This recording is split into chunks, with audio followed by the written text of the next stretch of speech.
Hi, I'm Chris James, and you're watching Healthy Alternative. Today, I want to talk about the benefits of Michael, and today we're going to be talking about... Today we'll be making one of my favorite soups.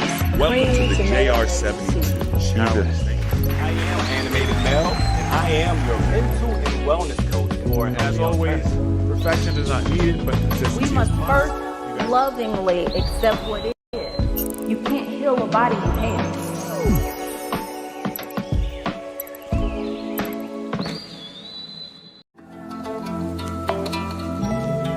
I just want to take a moment to say thank you to all of you all for coming. This community is designed to support you in that time. It's really to utilize when things are bad and when you're at your lowest. I started to learn about emotions. I started to learn about finding root causes, right? Starting to understand addiction and how addiction is not, once again, the issue that we are using a negative stimulus as a coping mechanism. Part of my mission is to make sure people know that everything we need comes in a natural form. It's already here for us. I am determined. I am strong. And I am ready. We must first lovingly accept what is. I often say, you can't heal a body you hate. This is healthy blood cells. And that's what we're aiming for. So you can see the contrast. Okay? What you do matters. Thank you all for coming. Be blessed.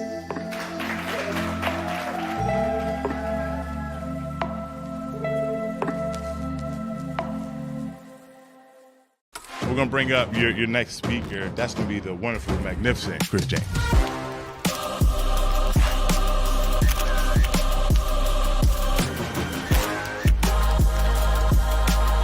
If you talk about how much you hate your fat, your body has been working all this time to keep you alive.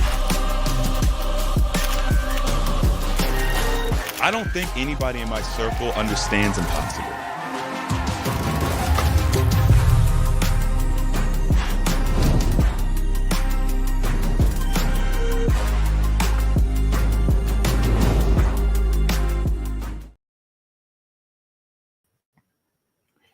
Hello, everyone. Hopefully you can hear me and see me. Let me know if we're good to go so we can go. I see you guys are already in here, ready to go, trying to get into this topic tonight.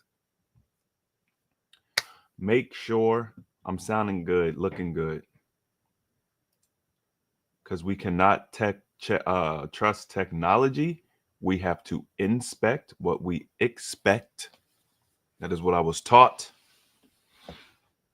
All right, good to go. All right, so tonight we're going to have a little bit of fun. We're going to have an interesting conversation.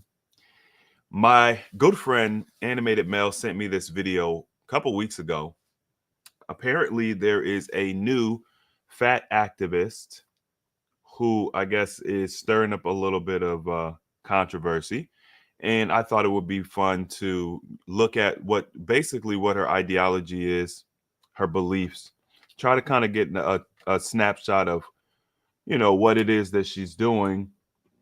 And then I'll give you guys my reaction to it and maybe even give you guys a perspective that you might not expect. So that's what we're going to be doing tonight. As always, if you guys have questions, you could throw them in the chat. I'll kind of scan that after we're finished with the main topic. And then if you guys have more questions at the end, we could do that. So let's get into this. I'm going to pull this content up real quick. See if I can figure out this lady's name. I have it down somewhere. Oh, I put it in my show notes. Hold on. First, if I can get this page up. There's a couple videos that I actually want to respond to. The first one I'm going to respond to is the one that Mel sent me, because that was literally the first time I've seen this lady. So this is on Instagram. I don't know if it's going to let me. Instagram's not the greatest platform for like doing this. We're going to share my screen. Come on, screen. What we doing? Share the audio. And there we Right? go. Like, I mean, I it's think like, I gotta no, like like there- refresh it. of health. Yeah, that's really Okay, I complicated, can't right? hear. I think I want to talk about that question, but Can I you want to all start hear? by saying that, no one has to I be need to be able to healthy. hear, No, for sure. right? So if I can't hear, let me see.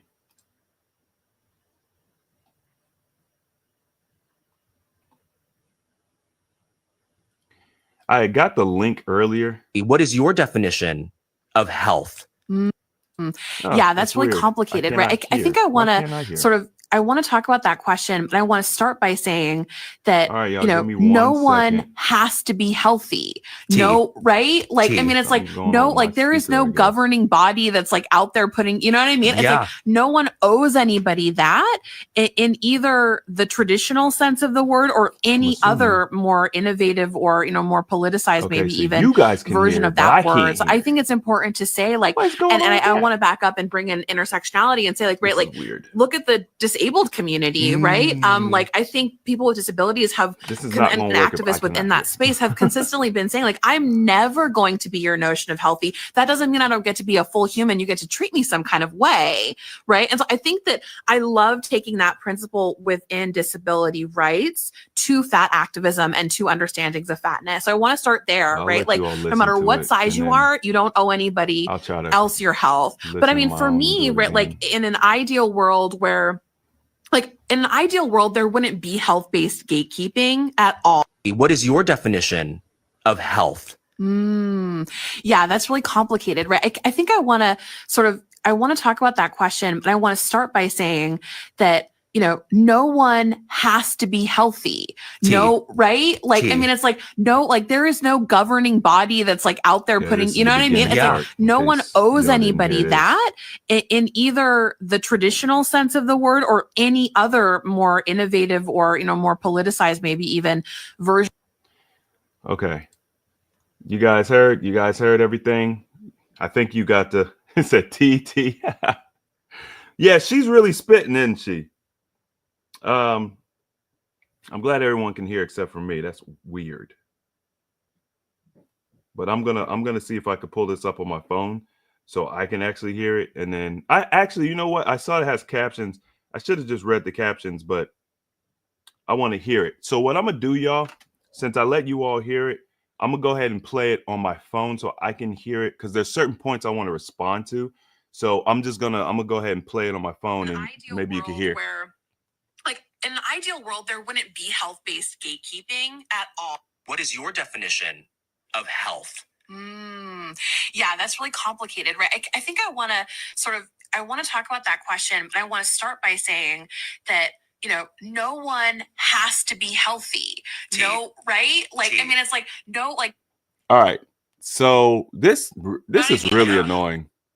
I should have downloaded this. But anyway, the first thing that she said that I actually agree with is the fact that nobody has to be healthy. This was like one of the main points I wanted to talk about because who told you that anybody had an expectation that you have to be healthy? Look, when it comes to like interacting in this environment that we live in, I don't understand why anybody feels as though someone else is trying to force them to do one thing or another, as long as you're not hurting other people.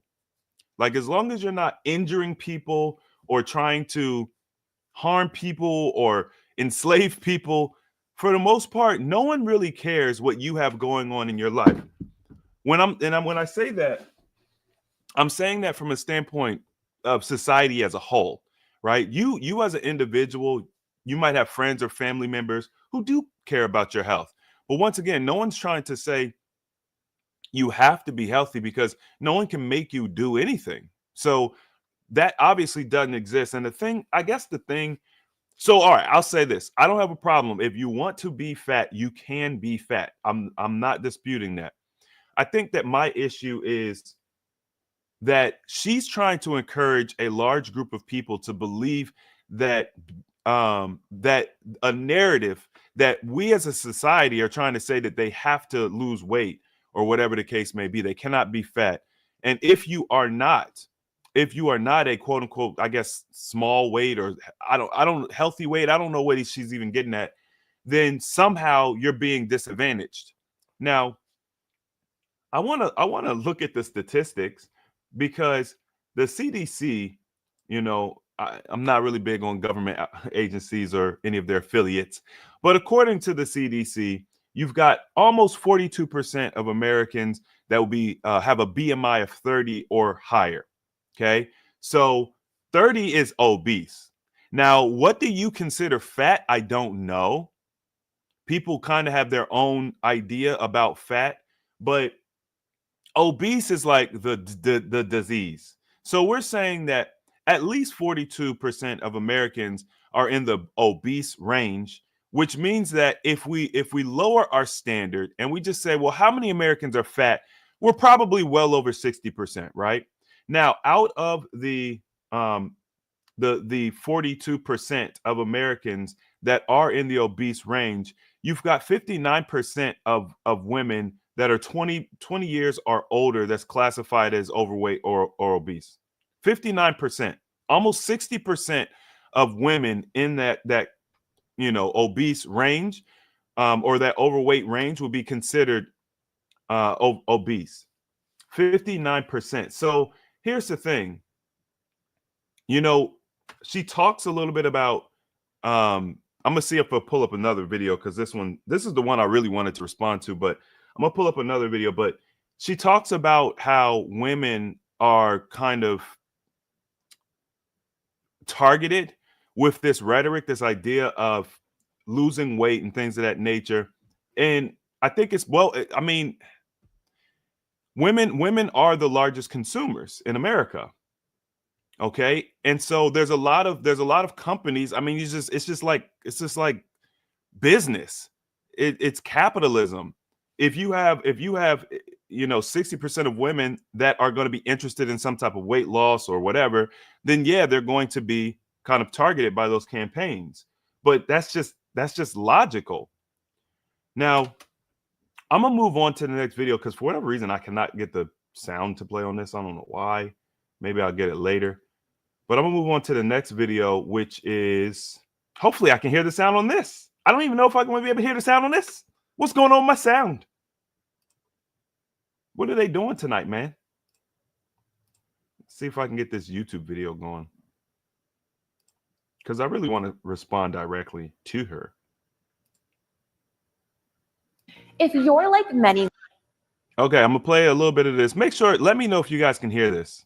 women, you've been to a birthday party or a small office gathering, an event that's meant to bring people together.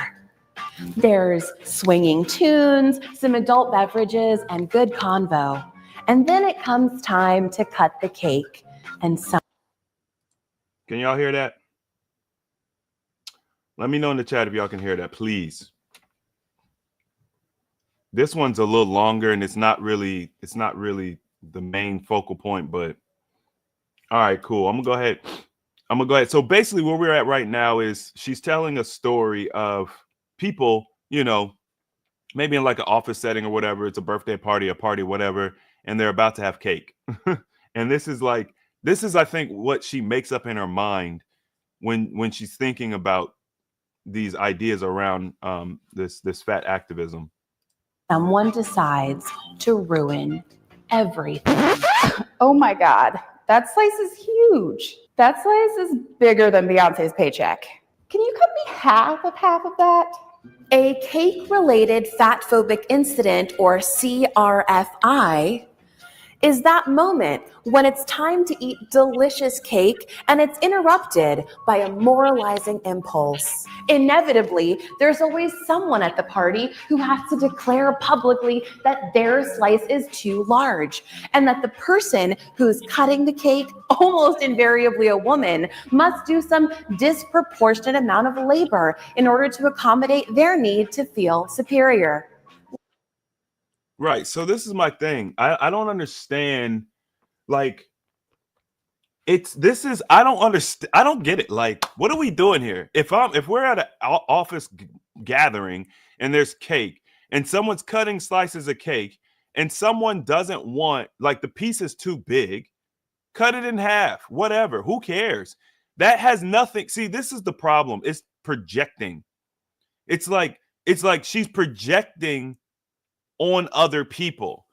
No one said, "Oh, I'm superior to you, cake cutter, who's a woman. So now I need to have half that slice of cake because I'm healthy and I'm health conscious and I want to lose weight or whatever." People have their own individual ideology about things. Maybe this person is a diabetic and they're like, you know what? Maybe I probably shouldn't have this big old piece of cake because they're already taking medication for sugar. Or maybe they are on their health journey and they're like, okay, well, you know, I'm doing my best to work with like portion control.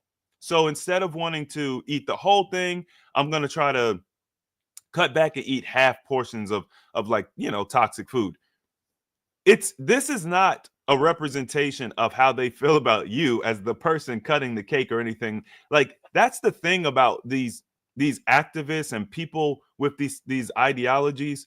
It is okay for you to be fat. I don't care. Like, that doesn't bother me. I don't care personally. Okay. If someone that I've never met is fat. Now, what do I like to provide information for people to lose weight in a healthy manner if they want to? Absolutely. Do I care about people having access to knowledge, tools, and communities that can help and support them in whatever health goals they have? Yes, absolutely. But I'm not forcing that down anybody's throat. Like, I can't. That's ridiculous anyway. Plus, let's be honest, the mass majority of people in America are dealing with either being fat or obese anyway. So if the mass majority of people they're the majority, you know, being quote unquote slim or skinny or whatever the case may be, those people, those are the minority. And the interesting thing about this whole thing is how, like, when it comes to like the fat activism, and we've talked about this before, the body positivity movement, it's only body positivity if you're an obese person or if you're fat. And typically if you're a woman, which here she displays that too in her rhetoric, is like she has this thing about women. But if you're a skinny woman, then you get shamed for your body all the time and nobody says anything, because that is a thing. I know if you've only ever lived on one side of the fence, you think, you know, people are only shaming fat people. No. People shame skinny. As a matter of fact, fat people shame skinny women more. This is me personally. I have seen fat women shame skinny women more than I have ever seen skinny women shame fat women. Like, it's so disproportionate how much shaming goes from the community that claims to be the victim to the other community, right? And you know, in general, this tends to be an issue with women. Men do definitely have this problem.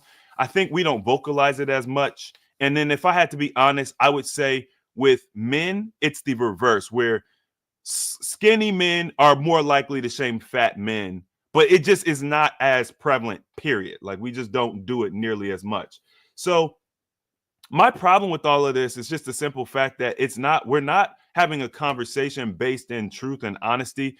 We're not both coming to the table looking to understand each other. It's really just a narrative that it seems like she's trying to put. It's like, this situation is so, she should really be writing fictional novels.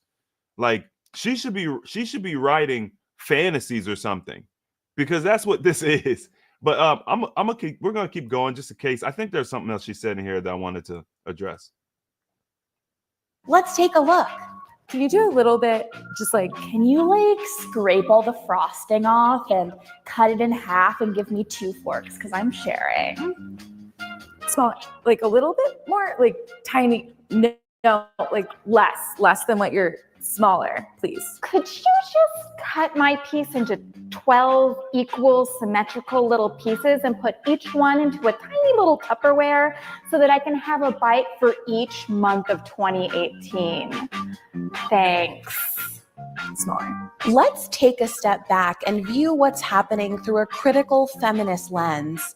CRFIs typically happen in environments where there are primarily or exclusively women. Women are disproportionately negatively affected by diet culture because diet culture maps onto sexism.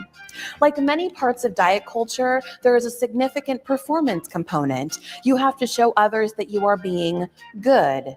Controlling how much you Okay, so there she goes. There she goes again. You know, this is what I was talking about earlier, because I saw some of this earlier, where she's saying that, you know, women are disproportionately affected by diet culture. But the reality is that, you know, just from a marketing standpoint, if you're going to whoever your target demographic is, like, that's who you're going to target. That it's in the phrasing. Like, of course, diet culture is going to be catered more towards women if women are more likely to want to or need to lose weight. That makes sense logically. I don't think we have to go into like a whole feminism thing or whatever. It's just pure capitalism, you know? Like if I'm selling what do you call it? The fatigue gear, then I'm more than likely going to market to a demographic that hunts. It's not like there's not really like a social component to it. It's like, these people hunt, so I'm going to market to them because it's something that they would use. You wouldn't market dieting to a slim male. Like, that doesn't make sense. So once again, I think that she's misconstruing what's happening, and then you're trying to utilize that as the talking points, but it doesn't make sense. This is all ridiculous, in my opinion. As you all have stated in the chat, it's really about health anyway, by the way. Like, you know, being healthy is really the key to this. And at the end of the day, you can be skinny and you could be unhealthy. So me personally, my focus is literally always on, like, how can we improve someone's health?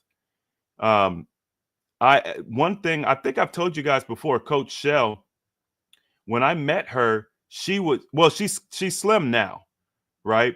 But when I met her, she had pre-diabetes.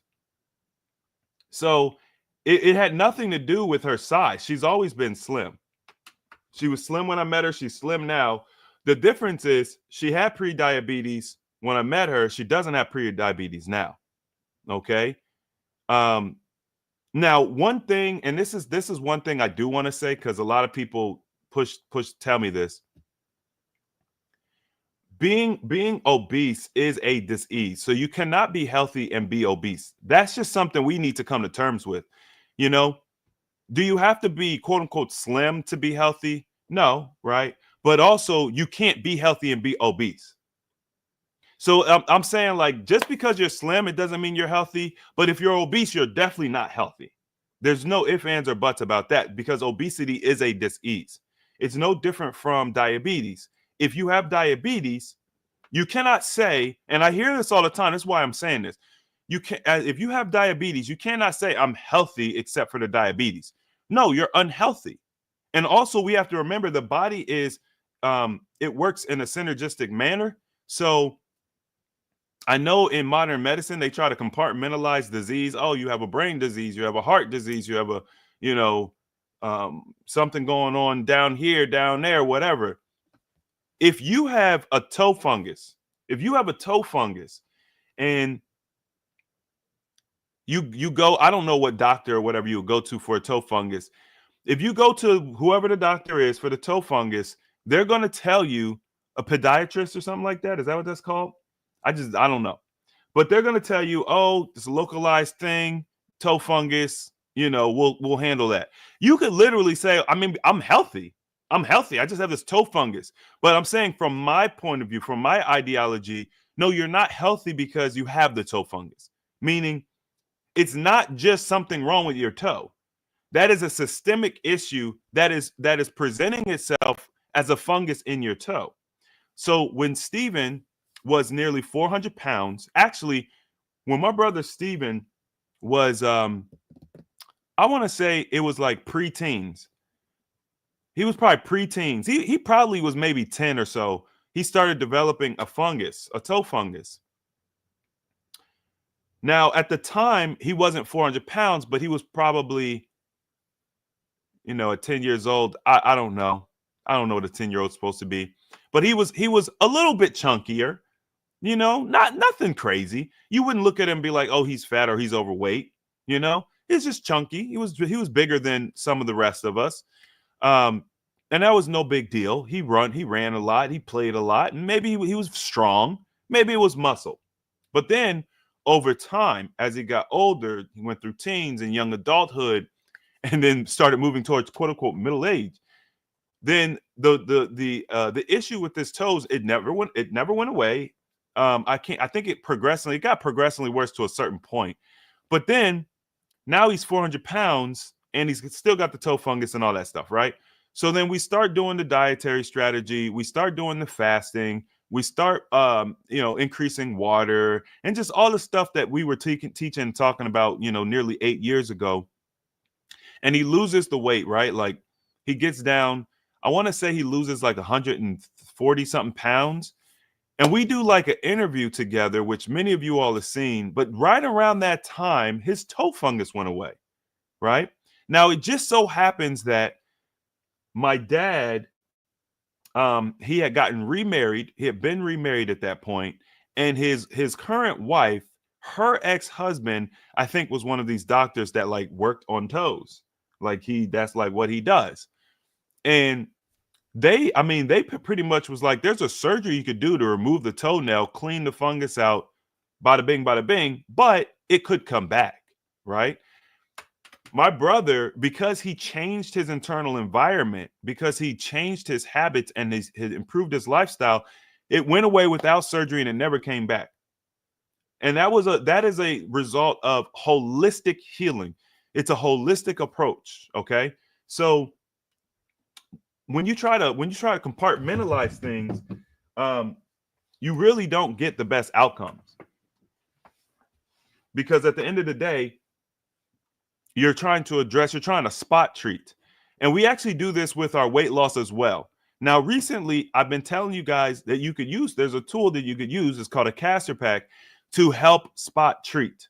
Okay. Now, that's not something that I typically talk about. I don't, spot treating. I don't really typically talk about that, but we've been having a lot of discussion about loose skin. And I wanted to make you all aware of a tool that you could use to help eliminate or prevent loose skin during your weight loss. And so I told you, use the caster pack in areas where you have, you're developing loose skin or whatever, and that'll help you quote unquote spot treat. But what's the holistic approach? The holistic approach is hydrate the cells so you can bring elasticity back into the body. You want to use water fasting as your primary means for weight loss. And if you do those two things, you pretty much don't have to worry about loose skin. Now, when we talk about juice fasting, we just had a guy on not too long ago who, did 90 days of juice fasting. And he did talk about how he started to develop loose skin. So I've been trying to tell y'all for years, like the way we teach water fasting is probably one of, if not the best ways to lose large amounts of weight and not have to worry about loose skin. It is not easy, right? Necessarily. Well, we've come up with some pretty unique tools to help you guys be successful with long-term water fasting so that you could get these best outcomes. But let's just assume you don't have all those tools. You're just trying to water fast. You're not doing preparation. Yeah, okay, it can be pretty difficult, But then again, it depends on the outcomes. Like, what are you looking for? A lot of people actually fear loose skin when they do their weight loss. So I'm like, well, shoot, you can kind of completely avoid it with pure water fasting if you add salt and stuff to your water. And when we say salt, we're really talking about like an electrolyte drink. If you do like an electrolyte drink, then you drastically increase your chances of developing loose skin. But at the end of the day, it just depends on, I guess, what's important to you. What are the outcomes you're actually looking for? And so I said, yeah, you could use this caster pack, right, to help you guys kind of like do that spot treating. But spot treating holistically is not something I'm a fan of. I think that we should approach our wellness journey holistically. If you've got some problem areas you want to help kind of give a little bit more emphasis to, cool, I'm all for that. But other than that, we need to look at this thing holistically. So when health is your when health is your top priority, you're not going to buy into the rhetoric that it's okay to be fat, because we understand that being fat is not healthy. Okay. And is it okay to be a little bit overweight? Like there's a difference between being a little bit overweight, fat and obese. Those are like different things. They're different categories. And one of the things I noticed when I was like in high school is people were shifting the categories because society wanted to make people feel better about gaining weight. Okay. I was 14 years old, and I remember the news, especially the music. I say the music had the biggest impact on this. They were showing videos, like the video vixens were changing, and they were going from being like that slim 90s model build to like the 2000s model build where they were thick, and thick was becoming the new fine. It was becoming the new slim. It was becoming the new it girl, thick. And I noticed that, yes, thick girls looked good. Like visually, they looked good. But I realized that, well, okay, women typically, as they get older, they have children, they gain weight. Like there's just this. I'm not going to say that it's a natural thing, but it's common in our culture. They gain weight. So I was just like, what's going to happen when this really fine thick girl has their first baby? These are just questions that I had in my mind.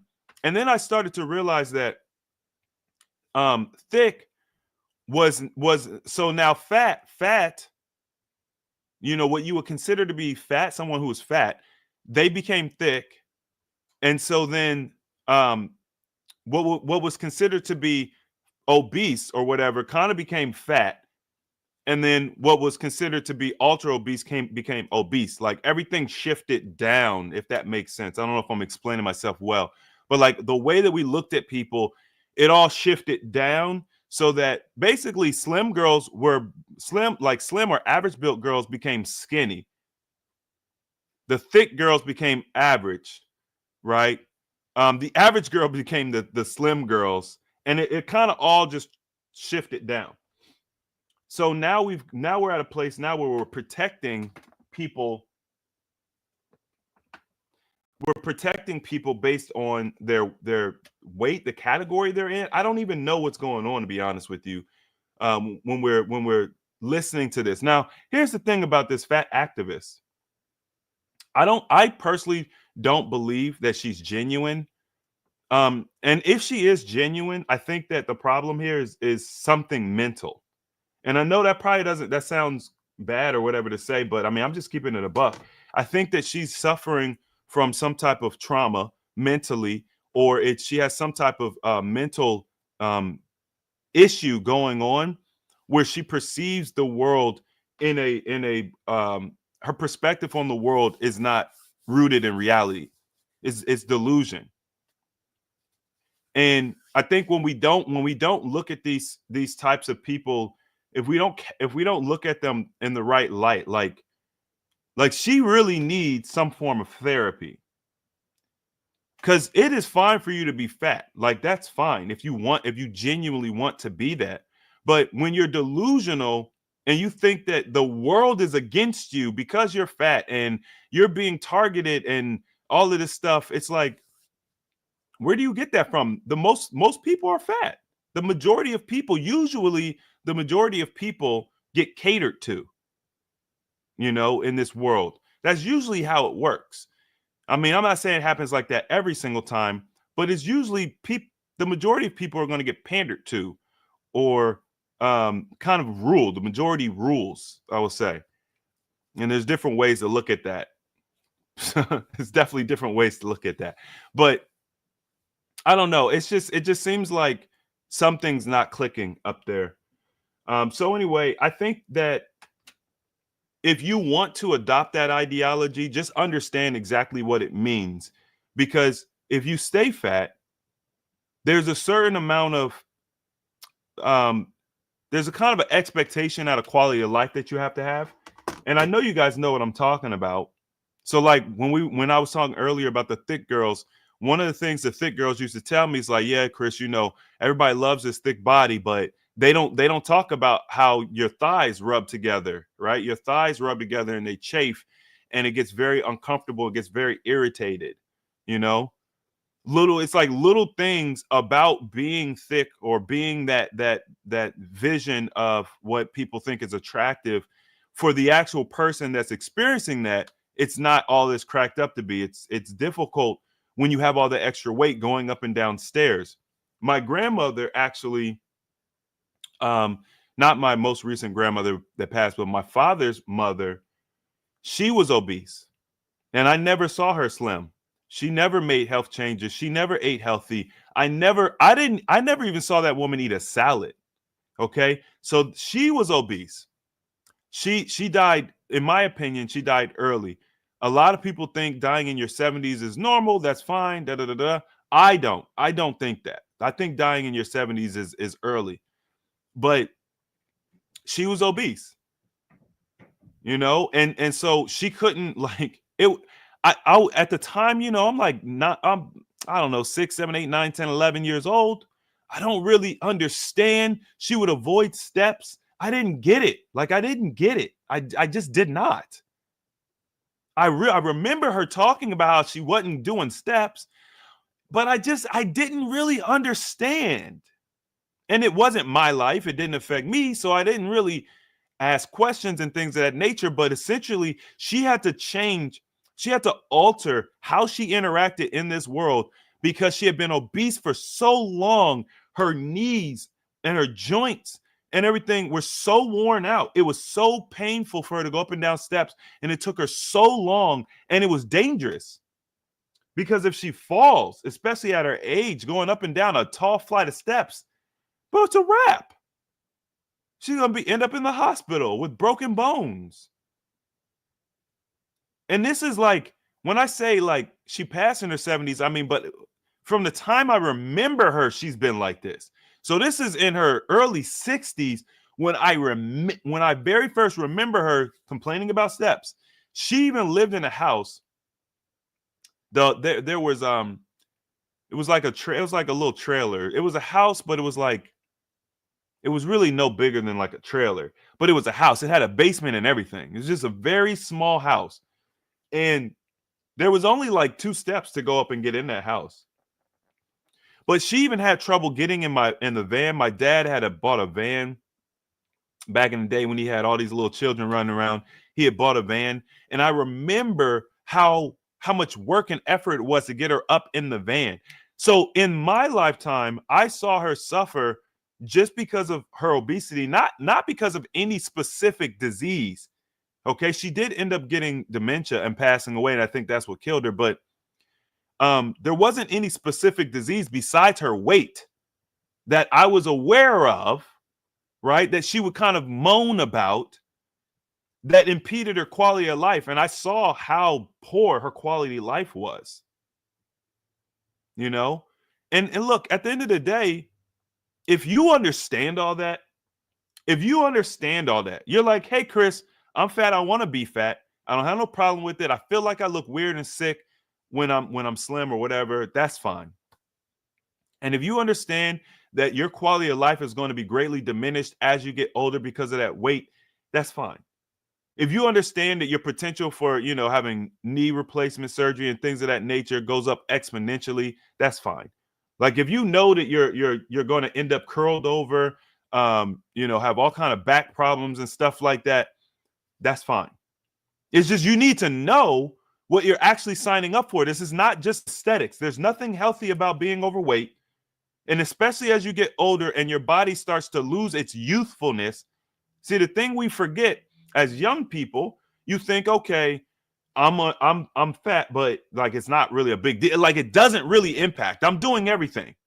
You know what I mean? Like you don't really see the impact. And then you start getting into your midlife and you're starting to see some things, but it happens so slowly. You're not really paying attention. It's not really that big of a deal. Everybody around you is still around you. It's not like you're losing friends, familyhood, relationships because of it.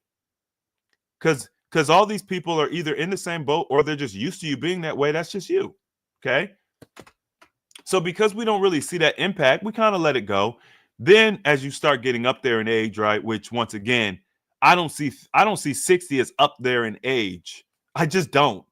Like I don't think that makes sense. That's just me, but you start getting up there in age and then you start having problems, you get on medication. Well, it makes sense. Everyone else is on medication, right? Your friend group, everybody's gotten old with you, whether people were skinny or fat or whatever, everybody's on medication. So it all makes sense. But then as you get to those 60, high 60s, 70 years old, your mobility really takes a hit. And you know, we talk about dying early, but what if you live to be 80? What if you live to be 80 and with terrible mobility? You know, I want you guys to think about those people who the My 600 Pound Life people. I want you to look at those people and look at their lack of mobility. Do you understand that you don't need to be 600 pounds to be in that position where you're bedridden? There are many, many people who are older, much smaller, but have that quality of life because, you know, the body just breaks down. Look, the other thing too, we got to remember, like fat is not just about the weight. It's not just, oh, I'm fat and it's the weight. There's a reason why you're fat, right? It's a reason why you're gaining weight, you're not losing weight. Typically, that has something to do with your immune system and your digestive system and your ability to absorb nutrients. So, along with being fat, you're also degrading your skeleton, your skeletal muscle, your immune system. You're going to be more susceptible to sickness. You're going to be more susceptible to breaks. You're going to be more susceptible to just crumbling, basically, because it's you. I don't know if you guys realize this. I've said this before, but obesity is actually nutrient deficiency. Like they tried to feed us, especially in the 90s, they tried to feed us this picture of the young African babies with the swollen bellies. They're very, very skinny, but they got the swollen bellies. And they tried to say that's what malnutrition looked like. I'm telling you all today, right now, that is not malnutrition, not in the sense that we're talking about here in America. Malnutrition is the obese people. Yes, they're putting a lot of stuff in their mouth, but they are not getting nutrients. They are not getting nutrients. Number one, because if you're eating nutrient-rich food, then your body's going to process it out. You're not going to get obese. So if you consume 90% nutrient-rich foods, you just won't get obese.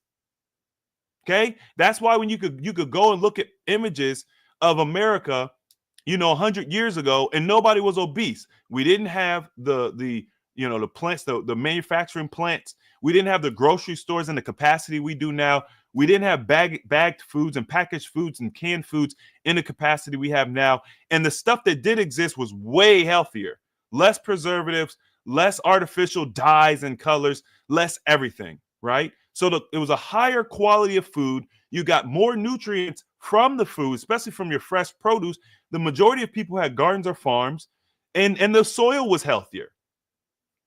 Nowadays, you could throw all of that out the window unless you're actively seeking that type of nutrition from food through, you know, farmers markets, your own garden, a local co-op or whatever. You're not getting that nutrition from going to the grocery store. So we don't eat fruits and vegetables. And then when we do, they're all devoid of nutrients, but we're eating processed foods for the most part. Processed foods, listen, y'all, processed foods. I know the word foods is in the terminology, but processed foods is not real food. So let's just say this. What is malnutrition? It's when your body is not getting the proper nutrition to sustain health and growth. Okay. How can you get that how do you get that proper nutrition? You get it from food. All right. So if processed foods are what you majorly eat, and we had just said processed foods are not real foods, you're not eating real food. You cannot get nutrition. And then a lot of people try to get nutrition. Oh my goodness, this is the trick. A lot of people now try to get nutrition from supplements. Well, like, listen, Are there good supplements out there on the market? Yes, there are. I am not 100% against supplements, y'all. The question is, have you done research to understand the difference between a synthetic supplement and a whole vitamin? Do you know the difference? Have you heard the terms? Are you just going to Kroger and buying the B12 that's in the little gel capsule, or are you sourcing it from your food, from a plant source, or maybe the sun? How are you supplementing your body? You know, like that is so that's so important, because the mass majority of us, I'm just saying, like, the nutritional industry is a thriving industry, to say the least. The mass majority of us, we're just going to GNC, we're just going to Kroger, we're just going to wherever, and we're just buying a supplement that says whatever it is the doctor or whoever is telling us we need. We're just getting it. We're doing no research on absorption. A lot of supplements, even if you take them, even if you get them from a good source, you still need to combine them with other things in order to get good absorption. So even when we supplement, like, let's be honest, when we supplement, most of the time, we're not getting a tenth of the benefit that we think we are. It's just true. You guys can think about it in your own world. If you've ever been on a supplement for whatever, it doesn't matter what the supplement is for. Just think about a time you were on a supplement. Maybe the doctor said, hey, you need to take this supplement, whatever, because you had low energy or whatever. You take the supplement, your energy goes up, you feel better. Supplement must be working. And then when you stop taking the supplement, the effects of it go away. Has anybody ever had that experience, chat? If anybody is in the chat right now, you felt something, we'll say low energy, you went to the doctor, they said, go get this supplement, you got the supplement, you felt better energy, then you stopped taking the supplement for one reason or the other, and the effects went away. Is anybody in the chat willing to tell me that they had that experience? I know I have. I 100% have. And when I had that experience, I was like, wait a minute, I'm confused. Like, and this is me not knowing, I guess, much, but I'm like, when I take a supplement for something that I'm missing in my diet, doesn't it build up in my system at some point? Like, doesn't it fix? Isn't it resolving a problem? Right? Like, is that y'all's thought process? Like, if I'm going to take a supplement, am I supposed to be on it for the rest of my life? If that's the case, what's the difference between a supplement and a pill that you take for diabetes, or for a heart condition, or for high cholesterol, or for anything? If you have to take this supplement for the rest of your life, how is it any different from any other form of treatment? And the answer is not. It's not different. It's the exact same. That's the problem. You're not solving any core problems with your supplements. You might feel better about it, because at the end of the day, when we think we're doing something good for us, it makes us feel good. It makes us think good. And that's definitely a positive. But me personally, I'm really big on outcomes. And like, I was spending all this money, time, and energy keeping up with this supplementation. I was on pills, even though I would never take pills. That was never my thing. I was on pills, but they were like healthy pills, though. They were supplements. And I was getting no benefit from it. And I was spending all this money. And it was just like, I don't think this is benefiting me. Now, the crazy part is, we're just talking about one half of the coin, it not benefiting you. What about the negative effects of taking the wrong types of supplements? When you supplement with synthetics, everything that you take that is inorganic is going to have the potential for a side effect, because the body can't digest it properly.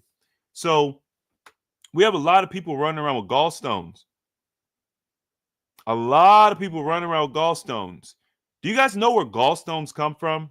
Well, first of all, they've tricked you into not drinking pure water, because they told you pure water is bad. What's another word for pure water? Distilled water. They tell you still to stay away from that. That's bad. But when we look at the iron, you know, the iron, when you want to press your clothes, the iron, if you add water to your iron, on the instructions, it's going to tell you use distilled water only. Have you guys ever thought about why that is? We've all seen it with the irons. You use tap water in the iron, and over time, it rusts and it damages the internal components of the iron, and then all that sludge and stuff gets on your shirt, right? You turn the iron on, and there's all this material and all this crystals and all this stuff that get on your shirt, especially if it's a white shirt. So if the tap water and the filter water and the spring water or whatever you use in your iron besides distilled water, if it's doing that to the iron, what do you think it's doing to your body? And then people question me, Chris, are you sure we should be drinking distilled water? Because I heard it was this, that, and the other. Look at the iron. It's showing you what happens, what is in all of those waters that you guys want to, you know, with this water and that. Can I use this water and that water? The iron will show you what's in it. Just keep using it in your iron. And over time, it'll slowly collect and it'll start spitting out crystals and rocks and stuff on your shirt. There's no difference. Okay. So when you take those synthetics in, what is in that? Okay. One of the things, I think I just talked about this. It might have been on our 21-day call. I don't remember, or a Pam call, but my brother Steven used to work at Taco Bell. And during that time, this is just during that time, I found out one of the things Taco Bell was doing was they were putting fillers in their meat. They use sawdust as a filler. Okay. So Taco Bell uses sawdust, or I don't know, maybe used to. I don't know if they changed it or not, as a filler in their meat.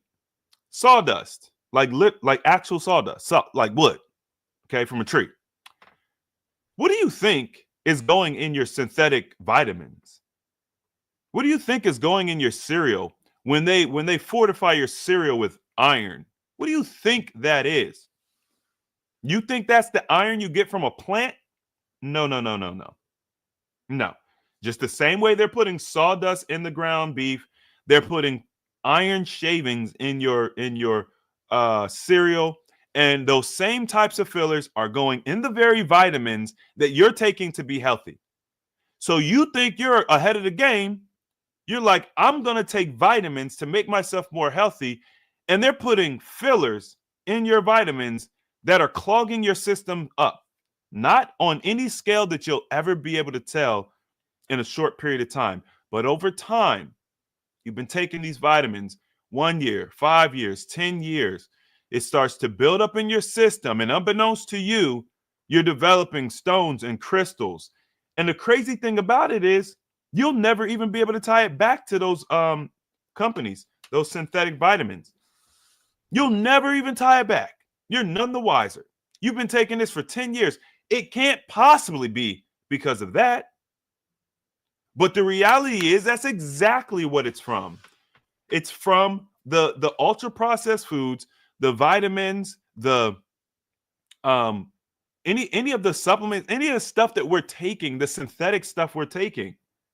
It slowly builds in your system, and then they tell you don't drink distilled water, because distilled water will help flush that stuff out of your system, which is why we use it in our iron, helps keep the iron clean and free of mineral deposits, because that's what we're talking about here. It's mineral deposits. So they've got you. They've got you by the kahunas.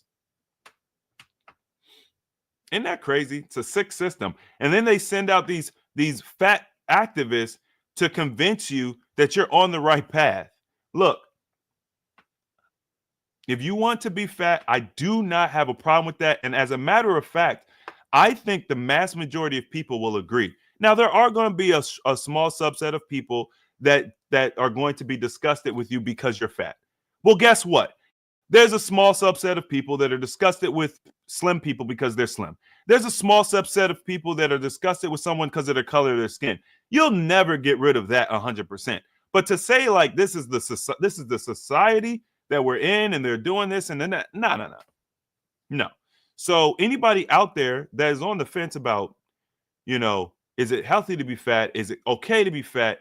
just understand everything that comes along with it. Just like with anything else, we'll do more research to study for a history test. Think about how stupid this is. And yes, I did say stupid. Because we do and say and have stupid practices. We do this. You will study, you'll go to school for, I don't know, a year, and you'll study history, largely fake history, based on this is just my opinion, okay? I say this is my opinion. Fake history, but let's say it's not fake. Let's say it's real. You'll spend all that time and energy studying this history to pass a test, but you won't put a fraction of that effort into learning about how your body works, about what's good for you, what's not good for you, like figuring out what you're putting in your body. Are you eating real food? Do these supplements actually help you? Do you what are you feeling? What's your experience? We will put no effort into that, but we'll spend a year studying so we could pass some history test. That's stupid to me. That is, I would throw away my history, education, and knowledge in a nanosecond if I could just replace that all with studying my body, understanding food, understanding gardening, understanding air quality. Like, if I could take all of that time back and spend it towards something that's actually going to benefit me in my life, the quality of my life, I would do it in a nanosecond. It's not even a question. Hey, Chris, you have an option to replace all of that time wasted on studying history. You could actually use it to learn about health and wellness. Boom, the decision was made before you finished talking. Now, what does this mean? I'm going to be socially awkward because I'm not going to know who Christopher Columbus is. Oh, well, I don't talk about him now anyway. There's going to be a national holiday about, what do they call it? Christopher Columbus Day. And I won't know where it is or where it came from. So what? This has no impact on my life. Isn't it? Don't you guys find it odd that we spent tens of hours, thousands of hours studying things that will never benefit us? Like how many countless hours did we spend studying stuff that's not going to have any positive impact on our life? Oh, it's just so you could be more socially well-rounded. Being socially well-rounded starts with a healthy mind. So if we don't have this is the reason why people like this activist exist, because people have toxic thinking. And that's why I said earlier, I think that, she's really dealing with something mental. There's a mental disorder going on. There's something not right up there, because if she was thinking straight, this would not be her rhetoric. It just doesn't make sense logically.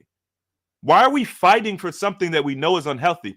I don't care if you want to be fat, but just know, like, when we drink alcohol, wine, it's no one's thinking, man, this is really good for me. Like, I got to get my glass of wine in today. It's really good. Now, I know they tried to sell that years ago. One glass of wine is good for your heart health. And if that ever was true, it's not the wine we drink today, people. I can tell you that right now. Wine is not produced and manufactured, not in America, in a way where it could ever be healthy for you. Okay, that's just not the way that works. But we look at alcohol like, drink responsibly. That's how we look at it. We're like, I have a sip here or there. No one's screaming at the rooftops defending alcoholism. No one's saying we have the right to be alcoholics. We have the right to destroy our liver. We have the right to fly off the handle. We have the right to sink to the bottom of a bottle. There's no alcoholic rights activists. Okay, now me personally, I look at the fat activists the same way. Why are we promoting something that we know is unhealthy? Now, are we going to shame you for it? Probably not. Probably not, and it's debatable whether or not that's a benefit or not. I don't know. It's debatable. But I mean, if you want to do that, if there's a space where people do that and that you're not hurting anybody else, I don't got no problem with it. I don't have no problem with it. But I'm not going to sit here and pretend like that's like healthy. This is not going to happen. And me saying that's not healthy, you're allowed to have your opinion. I'm allowed to have mine. If your opinion is healthy and it's fine, or whatever, then I can have the opinion that it's not healthy and it's not good for your health. I mean,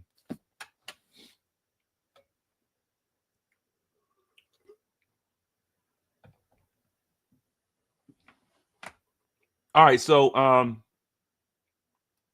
no, not all supplements and vitamins are bad. We are affiliated with a nutraceutical company. It's called the Root Brands. So there are certain supplements that we 100% promote. Here's the reason why. Because they're made from natural whole ingredients. They're formulated using very, very powerful natural practices. Okay. They're not formulated using modern practices. The herbs and the plants and stuff were put here for us. I don't have anything against essential oils. I think they're amazing. You know, that's a supplement. It's something you could use to help supplement your health. Castor oil, for example. We were talking about castor packs earlier. It's just the synthetic stuff. And if you don't know the difference, I think the point, and I'm not talking to you directly, but I'm saying if someone doesn't know the difference, then study. Maybe you didn't even know that there was a difference between synthetic and whole vitamins. Maybe you didn't know. So hearing this, now you know. So take the time to study and learn and educate yourself, because I'm going to tell you guys this. If you only have learned from mainstream sources, you have learned virtually nothing. And I say that holistically, but when it comes to your health and wellness, you have learned nothing. Not virtually. If we just hone in specifically on health and wellness, you have learned nothing about health and wellness from mainstream sources. As a matter of fact, their information is more detrimental than helpful. Let's just look at Exhibit A, the pyramid.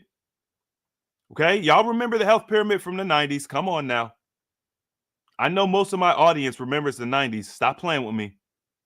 Everybody was using the health pyramid. I used the health pyramid. It was on the back of the cereal box with all the cereal with the iron shavings and stuff in it. I was eating the cereal. I was eating the dyes. You know, the dyes that contribute to developmental issues in children. You know, those dyes. Endocrine disruptors. You know what I mean? Those dyes. I'm eating those endocrine disrupting Fruit Loops. And on the back of the cereal box, like, okay, let's keep it a buck. You mean to tell me that a company cares enough about me to put endocrine disrupting dye in my freaking cereal, but they're going to put like good health information on the back of the box? That doesn't make any sense, y'all.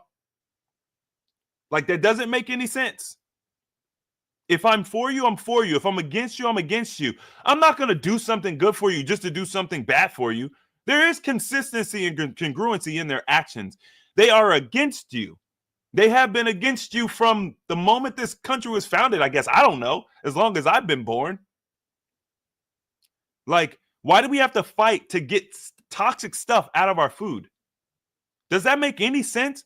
Look, if this was all about science and learning and developing and growing, well, the science is very clear on what these chemicals do to the body. This is reminiscent of when, you know, Big Tobacco was producing and manufacturing pseudoscience to make people think that cigarettes were healthy. Like, that's exactly what's going on. It's like, bro, everybody knows cigarettes are bad. There's no real debate here. Even if you put out the pseudoscience, people still know it's bad. So my thing is this. We're saying this stuff is bad. We don't want it in our food anymore. Why do you keep putting it in our food anyway? How can you guys control this? How can you have any impact on this? Stop buying that stuff. Stop buying Kellogg's cornflakes. What is healthy about that? It's all marketing. Wheaties. They put Olympic athletes on Wheaties to get people to eat Wheaties. Well, what's healthy about Wheaties? Do these athletes eat Wheaties? Is that why they're the highest level, at the highest level, competing against other people at the highest level because they eat Wheaties? No. Okay, it's just marketing. That person got paid. It's a paycheck. It's about money. Why do you all allow your children to eat goldfish? Goldfish. They're not, it's not food. When we talk about ultra processed food, goldfish, ultra processed food. And it's in the kindergarten classes. It's in the preschool classes.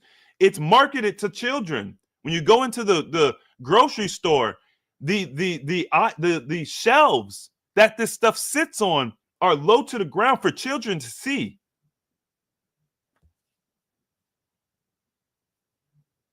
Like, it's not even just about y'all. It's about your legacy as well. And by the way, too, yeah, if you're a fat activist, or if you want to be fat and you understand that it's not good for you, let's say you do understand that, are you teaching your children, or are you just providing an environment for them to be fat and unhealthy? Because then that starts to look like abuse, in my opinion. If you are a fat activist and you know that being fat is not healthy and you choose to be that, are you giving your children the same choice? Are you creating an environment where they can say, okay, I want to be healthy, or I want to be fat with you? Because I would argue that children, given proper education, proper understanding, like if they have a forecast of what their life can look like from choice A to choice B, they're going to choose the thing that makes the most sense logically. Because children typically aren't as toxic in their thinking. They just haven't gotten to that place yet. I'm talking young children, like before the age of 7.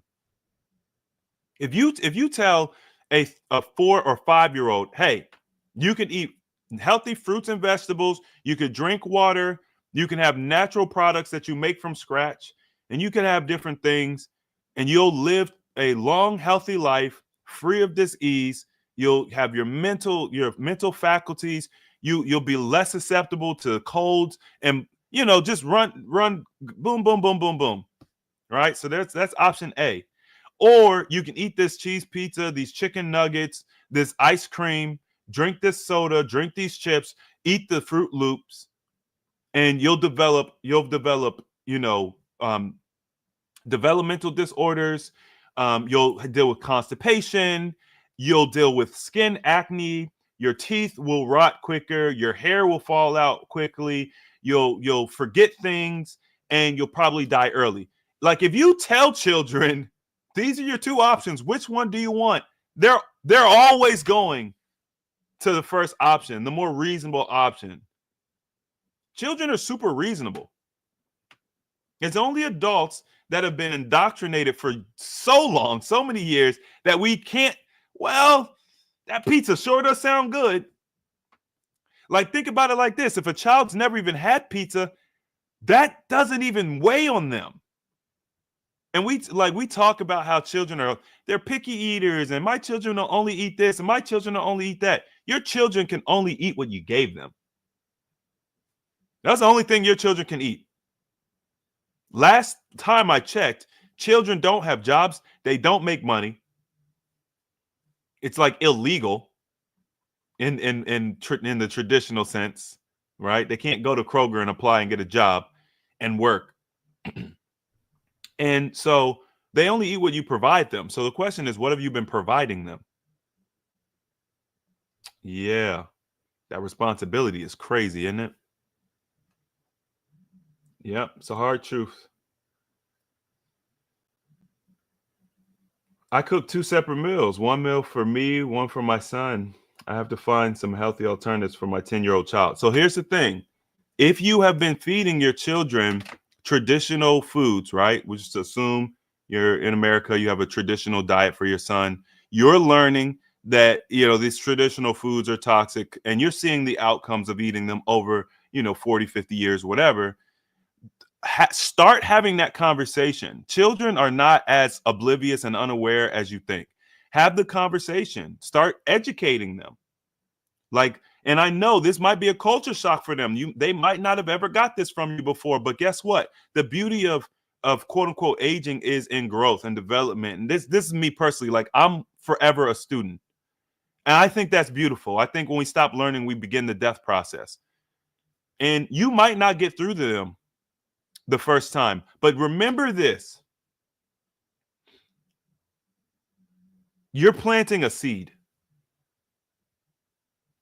So I don't recommend that you try to force your children. Once again, this is from a standpoint of a mother or a father. They have developed bad habits. They're 10 years old. Like, you have to approach it differently than if they were 4. You just do, okay? When a child is less than 7 years old, they're still very susceptible to being manipulated. Not in a bad way. It's just manipulation is manipulation, right? But you can manipulate. You can say, hey, here's your options, and they're more malleable. After 7, people become very slated in who they are, their belief systems, and their core values. And so you have to allow it to be their decision. And you may not be able to just, you might, because like you could say, okay, I'm just not going to feed them that anymore. Okay, I understand that. Strong arm approach, but this 10-year-old goes to school. They have a group of friends. They go on trips. You are not going to be able to control what they eat when you're not around, right? Because it's just too late at this point to strong arm. And then also what happens when you do that is oftentimes when they do, like in 8 years, when they're out of your house, they're going to wild out. Let's say you are able to keep them from eating and doing certain things. When they go to college, it's a wrap. Right? So you have to treat them differently. Treat them like adults. Talk to them. Explain, hey, this is why I'm not eating. You see, mommy is dealing with XYZ. Here's some things I haven't told you, things you don't understand. And this is why I'm changing my diet. And this is how you can see improvements in your health. And at some point, 10 years old boy, he probably likes girls already. Some point you're going to want to get a girlfriend, and you want to look presentable. You want to, feel good. You want to be confident, the acne and stuff, right? Just speak a language that they can understand. Make it make sense for them. Have the conversation and then say, hey, you know what? I'm not going to ask you to make these changes that I have made. That was my decision. But what I am going to ask you to do is once a week, let's get together and let's cook together, right? Let's cook. Get them involved. Hey, here's a list of 10 recipes. I want you to pick one that sounds good, something with some pictures. Maybe you can show them some pictures. Hey, which one sounds good to you? Let's get together. Let's cook and see how this tastes. Make it fun. Make it interactive. Look, I got the cookbook, y'all. I got the cookbook right here. What you doing? I'm going to tell you one thing.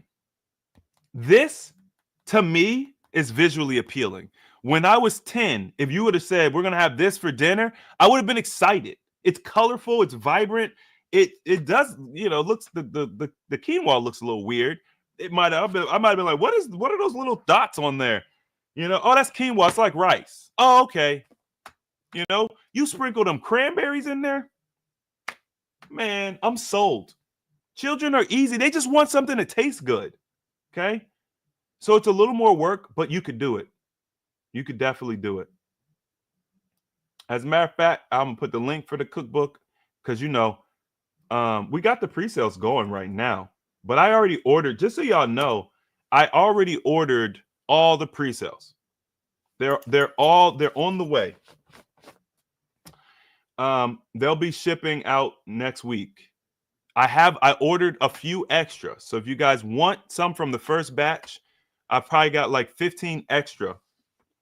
I'll be ordering the second batch either later this week or early next week. So I've got a couple extra cookbooks that aren't accounted for. They're not, they don't belong to anyone yet from the pre-order batch. But we just have to be diligent. We have to be persistent. We have to take the same energy that we put towards our college education and put it towards our health and wellness. That's all. That's all. And not only does it not cost you, it actually enriches you. Health is wealth, y'all. Like that is truly what true wealth is. Money is just currency. Okay? It's just a expression of energy. It's like that's not wealth. If you said, all right, Chris, all right, boom, you have two options. You can either be healthy and be able to pass that down to your children, your children's children's, and 10 generations. So you can either be healthy, meaning you never get sick, you never break a bone, you don't got to worry about glasses or thinning hair or fading memory, dementia, none of that. Your body, you're fit, boom, health. You're the peak. You either get that or you get wealth, finances, money, cash flow, dollar bills. You can have one or the other. You never have to worry about money again. Your family never has to worry about money again. Literally, you get to choose which gift you pass down for 10 generations. I'm going to think about it for a second. I'm going to think about it for a second, though. I'm like, well, wait a minute now. Can we, if I get the money, is there a way to manipulate? And after I do all my reasoning and I figure there's no way around it, I'm going to choose health. I'm going to choose health. I'm going to choose health every day of the week. You got to at least consider the money. You got to think about it like, But the reality is, what good is all that wealth if you can't enjoy it? Think about it. You have all the money in the world. You could do anything you want, go anywhere you want. But I want you guys to think about the sickest that you've ever been. I want you to think about the sickest that you've ever been, right? Or just in pain, or just you can't go out, you can't move around, you can't do whatever. Could have been a car accident, could have been whatever. And I want you to give yourself in that moment, give yourself all the money in the world and see if it makes any difference in that experience. Okay? Take yourself to the sickest moment you've ever experienced, whether it was a week, 2 weeks, 3 months, a year, whatever that moment was. Take yourself there and give yourself infinite money and see if it makes anything better. If the answer is no, then you got to choose the health, because the money doesn't matter, right? And money can't buy you health. We always use Steve Jobs as an example, because Steve Jobs, we all know he had money. Okay, Steve Jobs had some money. He still died of cancer. You can't buy health. Can't buy health. All right, y'all, I'm done. I gotta go. This was fun. We started the conversation talking about that fat activist. What's her name? Dang, I lost it. Well, whatever. We talked about her, but then we quickly got off her because my videos weren't working. I'm going to figure that out. Next time, I'm going to have a better setup so we don't got to worry about that. But I do hope you guys enjoyed the call today. If you enjoyed the call, hit the thumbs up button for me. If you want to grab my book, support me, man. Support me. You know what I'm saying? Come on, Alkaline. Almost Alkaline. There we go. It's just this white background the camera does not like. Almost Alkaline. Cook your way to better health. 31 beautiful recipes.